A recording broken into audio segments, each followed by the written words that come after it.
Hey everyone, I'm here with Lauryn Piemonte.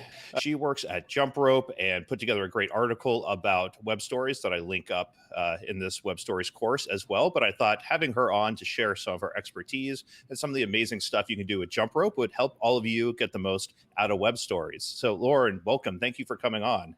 Thanks, Jason. Excited to talk about web stories today. So for those that don't know, I had no idea till about 2 months ago when Megan Porta told me. What is Jumprope? Can you go into that a little bit more? Sure. And that is totally normal. We are pretty new. So either people are obsessed and have been using it every day, or they're like, I don't know what Jumprope is. So happy to give a little background.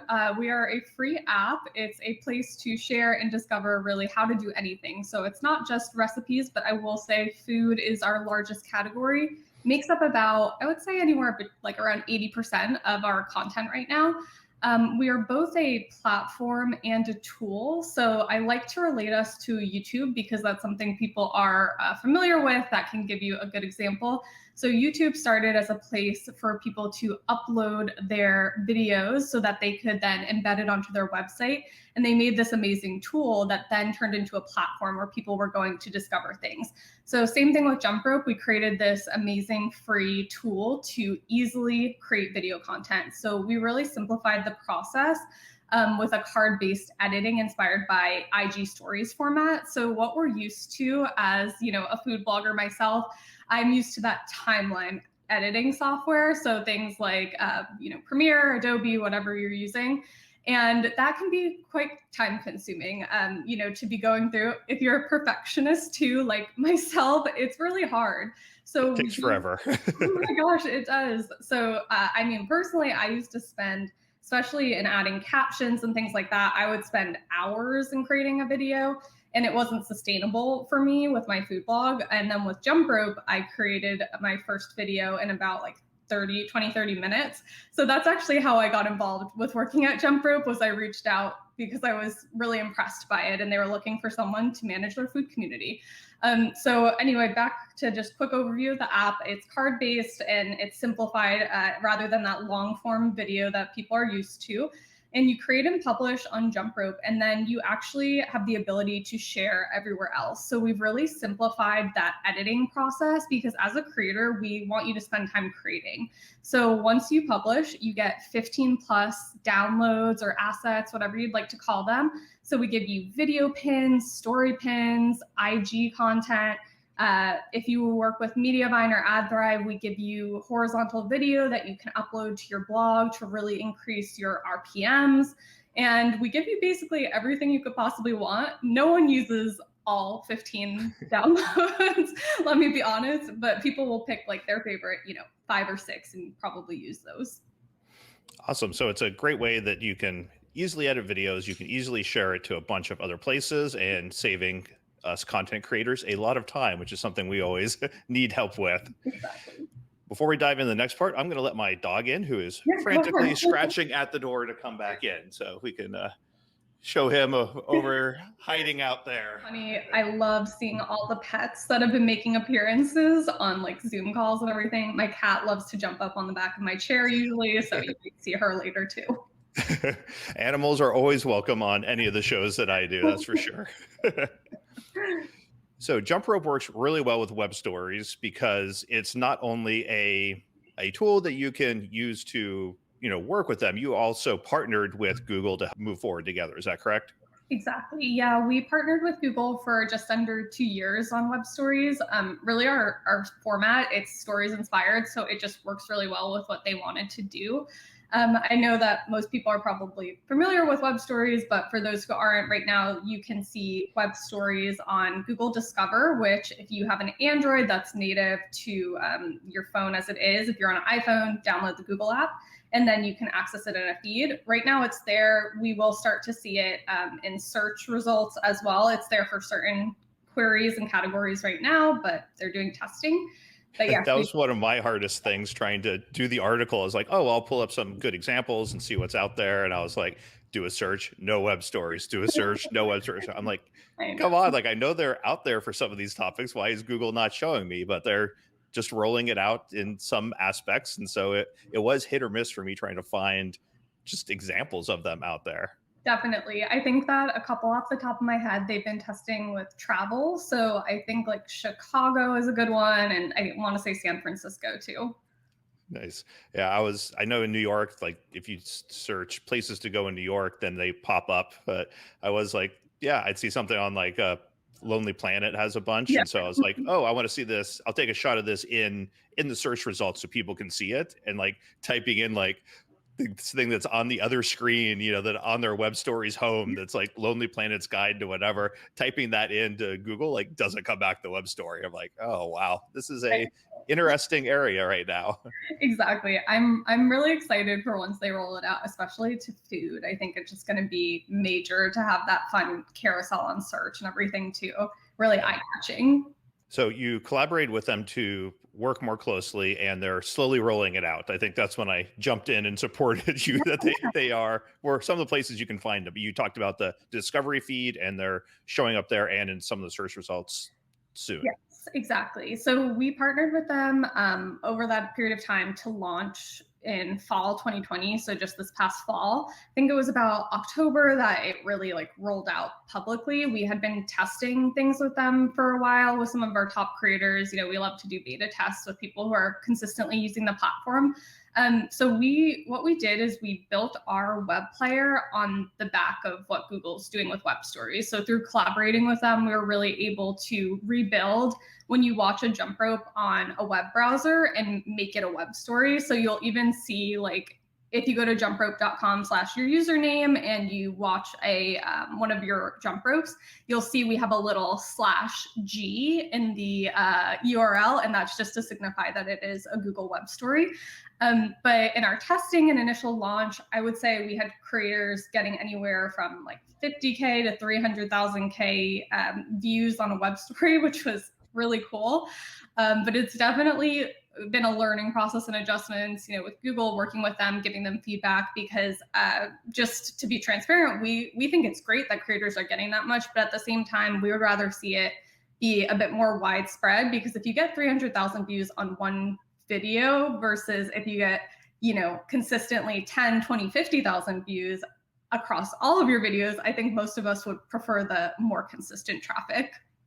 I feel like that's one of the things we're trying to figure out too, is like long term, what is the lifespan of these? Like right now, they exist forever right now, but it seems like Google says, oh, we're going to promote this for a week and then we're done with it. Even though a lot of this content is evergreen. If you have a, guide to New York City, it's like, yeah, it might only apply to me this week, but it might apply to someone else next week when they're interested in traveling. Exactly. So I would say that looking at the life of web stories, typically from when you publish, this is typical, you're going to see about like within 3 to 4 days is where the majority of your traffic right now is going to happen. And then it's just going to really like drop off from there. That's the current status. But what we're seeing is that they do want these to be more of the evergreen feel. So especially as they're integrating into search, we believe that we're going to see traffic continue long term.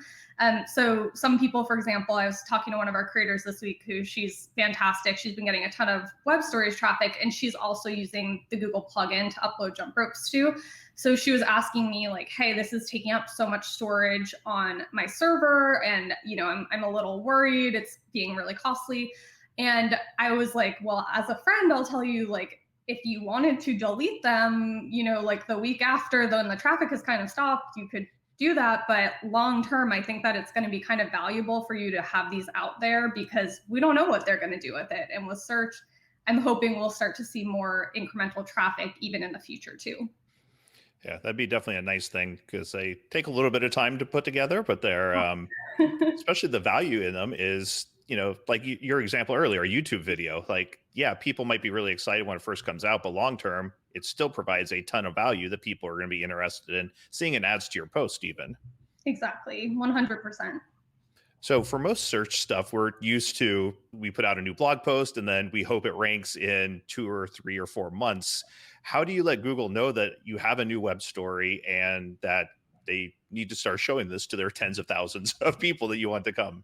Exactly. So what through Jumprope, the way that we do it is we are partnered with them on the back end where essentially they can see what is our most high quality content and that's what they're indexing because we're very closely aligned to Google's best practices. Just fortunately through this partnership, like we actually have the same best practices of what makes a good piece of content on Jumprope. So when I say high quality, I like to definitely specify I'm not talking production value. You don't need to have crazy lights. You don't need to use your DSLR. If you want to, that's totally fine. But we look for three things. We look that your Jumprope is detailed, that it's helpful, and that it's interesting, ideally. So interesting being a peanut butter jelly sandwich, probably not the best, option, but maybe peanut butter and jelly wontons, that's something that's quite interesting and fun. And then the helpful and detailed part too, really that just aligns with the type of users we have and viewers on our platform. We've listened a lot to what they like. We've looked at their engagement, and that's what we've learned. They want to be able to follow along with you and truly engage with you long term. It's not the type of like TikTok viewers, for example, where they're just kind of sorting through randomly through their For You page. They might not engage with you again, etc. Like these type of people, especially if they're going to your blog post from Jumprope, it's very high quality traffic because they want to engage. So they spend more time on your post. They're typically looking through more pages. Just very like they want to learn is why they're here basically. A little bit similar to some of the Pinterest traffic can be a little bit higher quality than just a random Google search because they're trying to accomplish a specific thing versus Google traffic. You never quite know what you're getting. Exactly. You were talking a little bit about the high quality content, and part of that comes down to, like Google has said, we want this to be, not teasers, it's actual, a full thing from start to finish, and you could link off to more information, but it should be a self-contained nugget. What type of content have you found is good for bloggers? Is this recipes the only way to go? Is it, step by step? Is it behind the scenes? What type of things can food bloggers or bloggers in general look at existing posts and kind of figure out how to do what I like to call like a companion story to it? Definitely. So I would say that all of the content that you've just mentioned is really beneficial for web stories and can do well if you do it in the right way too. I would say the most common thing I'm seeing is recipes, obviously, but then we're seeing a lot of kitchen skills and tutorials do well. Things that are trending are beginner as a keyword. So for example, beginner knife skills or like very basic things. Because right now, a lot of people are cooking that have never cooked before. So we need to cater to that. I will say behind the scenes is something I'm very interested in because I've started to hear a little bit about that. I think like Pinch of Yum does a really nice job of that with their stories because what Lindsay does is she really brings you in there and she's actually providing value that's behind the scenes. Like she's showing you the recipe, but she's doing it in a fun, personable, valuable way. So I would say maybe looking at some of her content as well. But I have noticed that things where you're injecting your personality tends to do the best. So even introducing a little intro card of just like saying, hey, just got my groceries, like this is what we're gonna make today, or this is why I love this recipe, you're automatically gonna just naturally catch more and acquire more people because they're interested in you, whereas they could probably get a pasta recipe from thousands of bloggers at this point. So any connection you can make, I think, is really strong. I like that idea of doing some of those like beginner type technique things because I feel like that is really a good way to drive traffic to your site while still providing value. It can be, here's the proper way to, prep something for your Instapot or to bag something for sous vide. And then, hey, you want to figure out a good recipe to use. Now that I've taught you this complete technique, here's a recipe that uses that technique that you just learned, and that can start pushing people to your website. And your point about doing personality is like so true, like that you can add so much value to getting on camera and talking to them. And if it's something like this that's not like a YouTube produced video, it can be like an Instagram story, simple, clean, that you don't have to stress about. It can be a small thing that's just a glimpse into your life. Exactly. The other thing too I want to mention, you just remind me, is roundups are doing quite well too. So that's something like maybe the best side dishes to go with meatloaf. I know Megan and I were talking about that recently. That's why that example is in my head. Q&A type things, like, or things with modifiers. So like the best taco salad without sour cream, just anything. Like I know Brandon of the Blogging Millionaire, I believe his podcast is called. He talked about this recently. And there's a lot of things like other than recipes that are very high potential with search queries for us as food bloggers that I think like you could totally, if you don't say you really don't want to like give away one of these recipes for some reason, you don't want to put the complete, whatever it may be. I know a lot of bloggers feel that way. So instead you do a best side dishes for this recipe, or you do something like that's a little more skills, techniques, etc. So you're still not leaving that viewer feeling frustrated at the end because they didn't get any value and they're like, hey, like, this doesn't make any sense to me. Why did I just watch this? You're not going to get good engagement rates, but you're still providing value in some way. Nice. And I could see doing roundups too, like even around specific ingredients that if you, I mean, like the other day I wanted to make leeks that I got and I was like, I don't know what to do with leeks besides like potato soup. So like I went down a Google rabbit hole of like finding what to do with leeks. And that would have been, if you have a lot of leek recipes, I could see doing a Google web story would be great around that. And that'd be a niche that a lot of people aren't going to be doing web stories around that kind of content.